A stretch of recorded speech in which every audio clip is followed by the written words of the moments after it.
나는 비난과 감사함을 동시에 받고 있다. 한 사람의 이간질로 인해 사업이 파산났기 때문이다.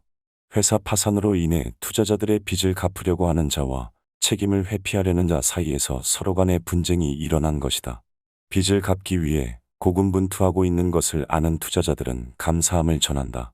하지만 책임을 회피하고 불신하고 있는 사람은 나를 배은망덕한 사람이라고 생각한다.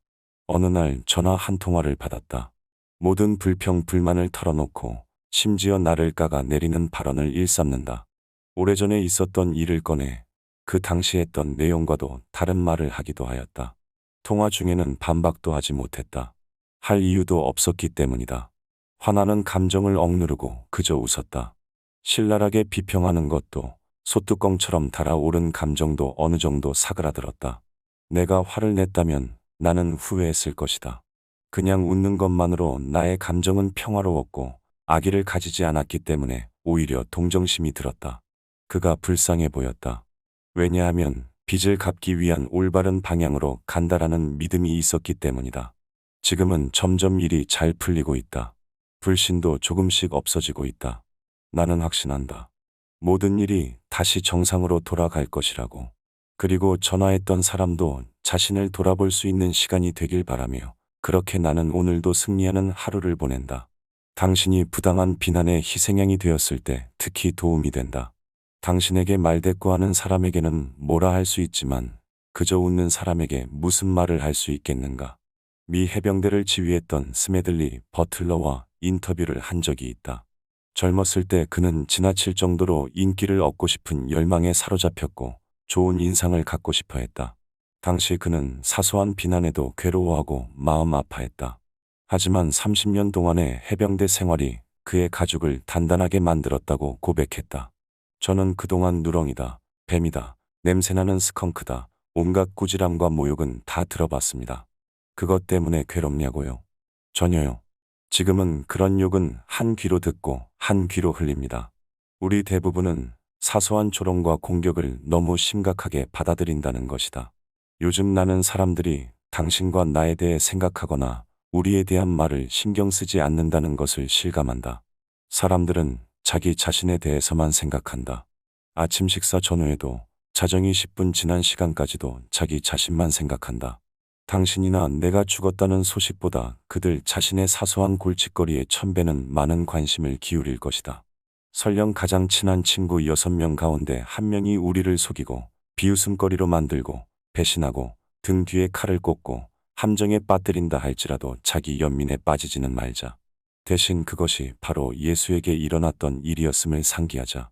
예수의 가장 가까운 친구 12명 가운데 1명은 지금 돈으로 약 $19 정도의 유혹에 그를 배신했다. 그의 가장 가까운 친구 12명 가운데 또 다른 1명은 예수가 공경에 처하려는 순간에 대놓고 3번이나 예수를 알지 못한다고 부인했다. 그것도 맹세까지 해가면서 말이다. 그것이 바로 예수에게 일어났던 일이다.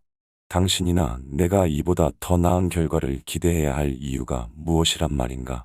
사람들이 나를 부당하게 비난하는 것을 막지는 못해도 훨씬 더 중요한 무언가는 할 수 있다는 사실을 수년 전에 발견했다. 그것은 나 스스로 그 부당한 비난이 나를 괴롭히도록 놔둘 것인지 말 것인지 결정할 수 있다는 사실이다. 언젠가 나는 엘리너 루즈벨트 여사에게 부당한 비난에 어떻게 대처하는지 물어본 적이 있다. 그녀가 그런 비난을 많이 받았다는 사실은 알라신도 아는 사실이다. 아마도 그녀는 백악관에 살았던 어떤 영부인보다도 열렬한 친구들과 지독한 적들이 많았던 여성일 것이다. 그녀는 어렸을 때 거의 병적으로 소심해서 사람들이 무슨 말을 할지 두려워했다고 내게 말했다. 그녀는 사람들의 비난이 너무 두려워 하루는 그녀의 고모인 시어도어 루즈벨트의 누나에게 조언을 구했다. 고모, 저는 이렇게 하고 싶은데 사람들이 뭐라고 할까봐 무서워요. 테디 루즈벨트의 누나는 그녀를 똑바로 바라보며 이렇게 말했다. 마음속에 내가 옳다는 생각이 있다면 사람들이 하는 말에 절대 신경 쓰지 말거라. 엘리너 루즈벨트는 몇 년 후 그녀가 백악관에 살게 되었을 때 그 한마디의 조언이 바위처럼 그녀를 지켜주었다고 말했다. 그녀는 내게 모든 비난을 피할 수 있는 유일한 방법은 드레스덴 도자기처럼 선반 위에 가만히 있는 것이라고 말했다. 마음속으로 옳다고 생각되는 것을 하세요. 무슨 수를 써도 당신은 비난받을 겁니다. 해도 욕을 먹을 것이고 안 해도 욕 먹을 겁니다. 이것이 그녀의 조언이다. 링컨은 자신에게 쏟아진 모든 신랄한 비난들에 일일이 대꾸하는 것이 어리석은 일이라는 걸 알지 못했다면 남북전쟁 당시 중압감에 무너져 버렸을 것이다. 그가 흠잡는 사람들을 어떻게 처리했는지에 관한 그의 글은 문학사의 보석이자 하나의 고전이 되었다. 메가더 장군은 전쟁 당시 그 글을 군사령부에 있는 자신의 책상 위에 걸어두었다.